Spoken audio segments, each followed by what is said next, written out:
NATO accused of false flag attacks in Ukraine. Coming up. The third force in eastern Ukraine. Kiev copies George Bush's plans for Iraq. And mainstream hosts storm out of the studio.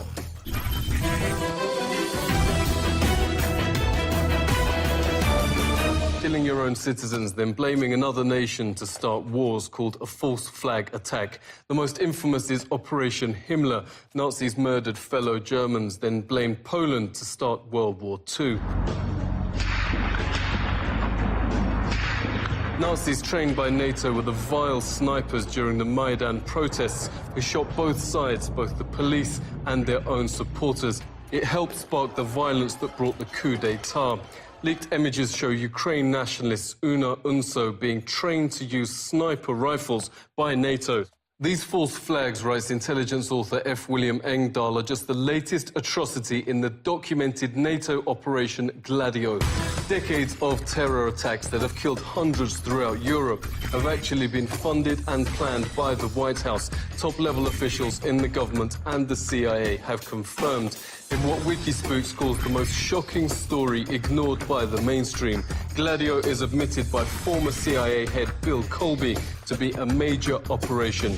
Operations like the massacre at Bologna rail station, which killed 85 people and injured hundreds more. EU Parliament passed a resolution condemning the terror, demanded NATO stop and carry out a full investigation. The US simply ignored it. Evidence shows this US campaign of terror continues today, notes the world's leading scholar on Gladio, Dr. Daniel Ganser. FBI whistleblower Sybil Edmonds, who ACLU calls the most gagged person in US history, revealed the CIA's actually expanded the program internationally under codename Gladio B. The same professional snipers as in Kiev, writes Global Research News, have been found shooting both sides in countries throughout the world that offer resistance to the US. Political analyst Eric Draitser joins us. Really great to talk to you. What's going on? Who's behind the snipers? That they work in the service of Western intelligence. This is quite clear. Likely private contractors, private mercenaries who are paid to create this kind of chaos. Those who probably cut their teeth on the battlefields of Afghanistan and in Iraq, who now are essentially murderers for hire, who are sent anywhere where the United States or its allies deem necessary to create chaos. So you mentioned a couple of examples in Syria, in Ukraine, in Venezuela. We should also remember, of course, Thailand in 2010. We saw a very similar situation there. Egypt most recently as well. This is a standard tactic, create a casus belli for the United States to have a military presence for decades to come. The world's main instigator of false flags, notes the editor of upcoming book Flashpoint in Ukraine, Dr. Stephen Lenman, is the United States. The US hasn't been threatened with a real attack in hundreds of years, writes the author of Questioning the War on Terror, Dr. Kevin Barrett. The only way to force war on its population is through terror-inducing false flags. 266 American sailors were killed on the USS Maine in Havana Harbor using the slogan, "Remember the Maine." The establishment blamed an enemy mine, then colonized Cuba, Puerto Rico, Guam, and the Philippines. Admiral Hyman Rickover later revealed it had nothing to do with the enemy. The explosion came from inside the ship. The entire US Joint Chiefs of Staff called for another, quote, "Remember the Maine incident" with Operation Northwoods. Declassified documents show Pentagon plans to blow up a US ship, hijack passenger planes, down an airliner from the US full of college students, wage a, quote, "terror campaign" in Miami, other cities, and Washington, D.C. The false flag attacks must be, quote, "widely publicized in mainstream media to cause a, quote, "helpful wave of national indignation." The plans signed off by Armed Forces Chief Lyman Nemnitzer were blocked at the last minute by a horrified President Kennedy. It was opposition to out-of-control militarism, writes James Douglas in JFK and the Unspeakable, that Douglas says got Kennedy killed by the intelligence services. It is one of the versions for his assassination.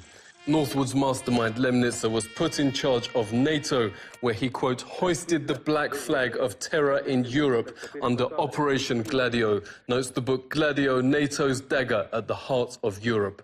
Kennedy's removal left the path clear for successor Lyndon Baines Johnson to return false flags to centre stage. Within less than a year, LBJ fabricated the attack that plunged the US into the Vietnam disaster. The president made up a non-existent strike on US ships in the Gulf of Tonkin and said, quote, our boys are floating in the water. The lie goaded Congress into authorizing war, killing more than 3 million Vietnamese and 58,000 US servicemen.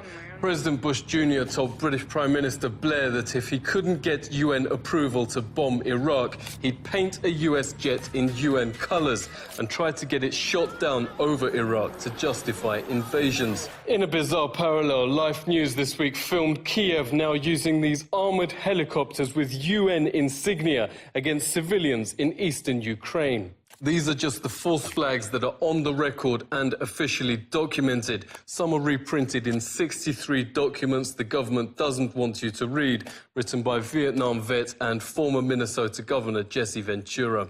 On the few occasions mainstream media let him speak, hosts react with disdain and even storm out the studio in fury at the suggestion their government could ever do anything like that. Oh, come off it, Jesse. No, NATO, come off it. Wait a minute. Every war starts with a false flag operation. You can't, in all seriousness, sit there and try and make out anybody... Okay, let me ask you this, Piers. Wait a minute. Have you read the 9/11 report and you think it's a piece of fiction?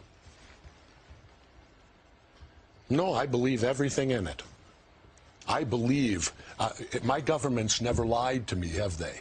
Let's see, where should we start? The Gulf of Tonkin incident? I remember our president sitting on TV telling us our boys are floating in the water, and it turned out to be false. And because of that, you'll never believe but anything. they lie all the time. Have you been in government? No, I have. All right, so that's for... So I've never been in the NFL, but I could watch a football game. Yeah.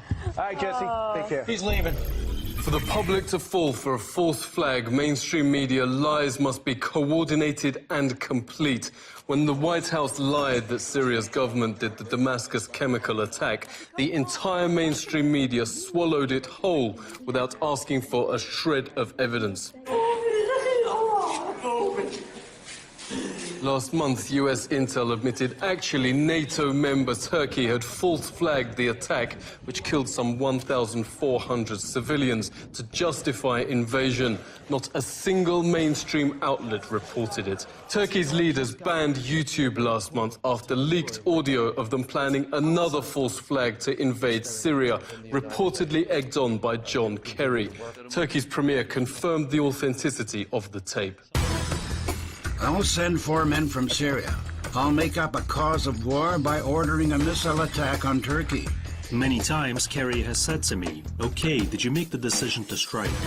Mainstream as one coordinated a term of art that the Turks were just innocently, quote, discussing military strategy, rather than the appalling truth that Turkey's planning a terrorist false flag on their own land as an excuse to invade Syria, apparently encouraged to commit the supreme international crime by the United States Secretary of State himself. US-backed jihadi admits they're also taught false flags to destroy mosques, then blame Syria's government. I was originally tasked with the destruction of mosques.